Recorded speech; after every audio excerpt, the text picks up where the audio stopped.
V9 news స్వాగతం. నా పేరు కిరణ్ కుమార్. ఇప్పుడు హెడ్లైన్. మహానాడు రద్దు చేయాలి, ఆన్లైన్ ద్వారాగా జరుపుకోవాలి.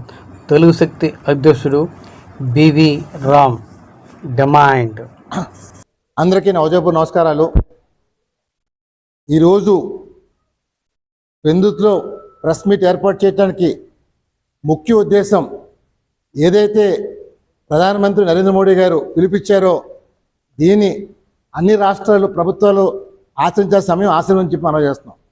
మరి ముఖ్యంగా మన రాష్ట్రంలో ఏదైతే రేపు తెలుగుదేశం పార్టీ 27, 28, 29 మహానాడు నిర్వహిస్తుందో దాన్ని రద్దు చేయమని, ఆన్లైన్ ద్వారా చేయమని చెప్పి కోరుతున్నాం. ఎందుకంటే ప్రధానమంత్రి గారు బహిరంగ సభలు గుమ్మికూడు వద్దని చెప్పారు కాబట్టి ఇవాళ పెట్రోల్ డీజిల్ కొరత ఏర్పడుతుంది కాబట్టి మీరు లక్షలాది మందితో తరలించి వాహనాలు తరలించి దీనివల్ల ప్రజలకి అసౌకర్యం కల్పించడంతో పాటు ఇంధన కూడా అసౌకర్యం కలుగుతుంది కాబట్టి దయచేసి ప్రధానమంత్రి గారు పిలుపుని గౌరవించమని చెప్పి మేము మంత్రి నారా లోకేష్ మరియు టీడీపీ పార్టీ జాతీయ వర్కింగ్ ప్రెసిడెంట్ని కోరుతున్నాం. ఎందుకంటే ఈరోజు మనం చూసినట్లయితే ఢిల్లీ ప్రభుత్వం నిన్నే ముఖ్యమంత్రి గారు ప్రతి సోమవారం అధికారులని మెట్రో ట్రైన్ రమ్మని చెప్పి పిలిపించారు. అలాగే మహారాష్ట్ర సీఎం గారు మోటార్ సైకిల్ మీద ఆయన నడుపుకుంటూ వెళ్ళారు. అంటే దేశం వేళ చాలా క్లిష్ట పరిస్థితిలో ఉంది. మరి ఈ సమయంలో నేను ఈ ప్రభుత్వాన్ని కోరేది ఒకటేంటంటే మరి ఇచ్చే మెసేజ్ని ప్రజలకు చేరాలంటే మనం ఆచరించాలి. అలాగే నిన్న కూడా మంత్రి పార్థసారథి గారు మాట్లాడుతూ కూడా మంత్రుల్ని ఎమ్మెల్యేలు కూడా కాన్వేలు తగ్గించమని చెప్పి పిలుపుకోవడం జరిగింది.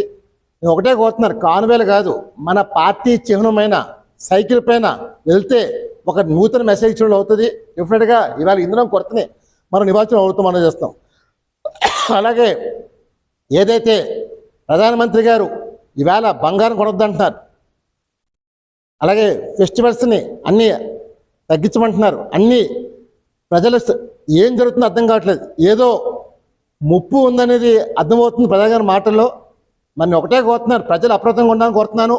అందువల్ల ఎవరూ కూడా మీ పరిసరాలు దాటి వెళ్ళొద్దని చెప్పి కోరుతున్నాను. ఎందుకంటే ఇది దేశ ప్రధాని మన భవిష్యత్తు కోసం మన కోసం ఆయన మాట్లాడుతున్నారు తప్ప అది ఇతర ప్రజల కోసం కాదు. అందుకే మంత్రి నారా లోకేష్కి ఇది మీకు ఒకటే నేను సూచన చేస్తాను, మన ప్రగతి కోసం మహానాడిని రేపు రద్దు చేసి ఆన్లైన్ ద్వారా నిర్వహించడం కోరుతున్నాను. డెఫినెట్గా ప్రజలకి అసౌకర్యం కలగకుండా చూడడం కోరుతున్నాను. అలాగే మన పార్టీ చిహ్నమైన సైకిల్తో ప్రయాణించి ఒక నూతన అధ్యాయానికి నాదం కోరుతున్నాను. ఈవేళ రాష్ట్రంలో ఎన్నో సమస్యలతో అడ్మిట్ సరే ఇవాళ ప్రధాన సమస్య గ్యాసు, పెట్రోల్, డీజిల్. ముఖ్యమంత్రి గారు మొన్నే చెప్పారు త్వరలో మనం కొత్త రాబోతుందని. దయచేసి ఇలాంటి కొత్త రాకుండా నివారణ చేయబడుకుంటున్నాను. రేపు మహానాడిని రద్దు చేసి ఆన్లైన్ చేయమని చెప్పి తెలుగు శక్తి డిమాండ్ చేస్తుంది.